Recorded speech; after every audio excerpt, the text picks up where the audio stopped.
तो चलिए शुरू करते हैं। मुगल सम्राट हुमायूं, भाग 1, history with Mickey Saini. Mughal सम्राट हुमायूं, संघर्षों का बादशाह, part 1। History with Mickey Saini, वो सम्राट जिसने अपने पिता बाबर की विरासत को संभाला, लेकिन किस्मत ने हर कदम पर उसे आजमाया। ये कहानी है मुगल सम्राट हुमायूं की, एक ऐसे राजा की जिसने हार कर भी इतिहास में अमरता पाई। जन्म और प्रारंभिक जीवन। हुमायूं का जन्म 6 मार्च 1508 को काबुल में हुआ था।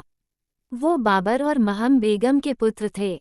बचपन से ही बुद्धिमान, दयालु और विद्या प्रेमी, लेकिन युद्ध कौशल में बाबर जितने निपुण नहीं। बाबर की मृत्यु और सत्ता की बागडोर। 1530 में बाबर की मृत्यु के बाद मात्र 22 वर्ष की आयु में हुमायूं ने मुगल सिंहासन संभाला, लेकिन भारत की धरती पर उनका राज शुरुआत से ही चुनौतियों से भरा था। राजनीतिक चुनौतियां, शेर शाह सूरी जैसे ताकतवर अफगान शासक और अपने ही भाइयों की बगावत ने हुमायूं को कमजोर कर दिया। भारत का हर कोना विद्रोह से जल रहा था और दिल्ली की गद्दी अब खतरे में थी। गुजरात और मालवा की हार।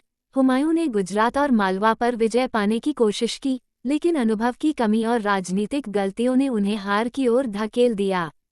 शेर शाह सूरी धीरे धीरे दिल्ली की ओर बढ़ रहा था। शेर शाह से संघर्ष की शुरुआत 1540 में कन्नौज की निर्णायक लड़ाई हुई।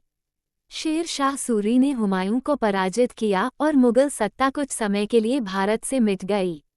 हार के बाद हुमायूं को भारत छोड़ना पड़ा, लेकिन यही हार उनके जीवन की सबसे बड़ी सीख बनी। अगले भाग में देखिए कैसे हुमायूं ने फिर से अपने भाग्य को पलटा और मुगल सत्ता को पुनः स्थापित किया। अगर आपको इतिहास पसंद है तो channel history with Mickey Saini को सब्सक्राइब करें। बेल पार्ट 2 जल्द आ रहा है।